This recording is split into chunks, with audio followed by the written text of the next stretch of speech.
ألف مبروك سوريا. اليوم عيد وطني. لما ترتفع العقوبات الأمريكية نحن لازم نتوجه بالشكر للمملكة العربية السعودية.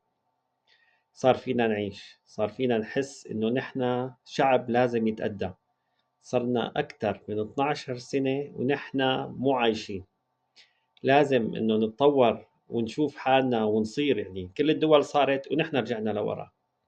طبعا أنا بدي أحكي هلأ للقومجية اللي بدهم يطلعوا ويقولوا إنه حطينا إيدنا بإيد أمريكا. شح السفارات الأمريكية عنكم، روحوا اعترضوا، روحوا اعترضوا عليهم على سياستهم.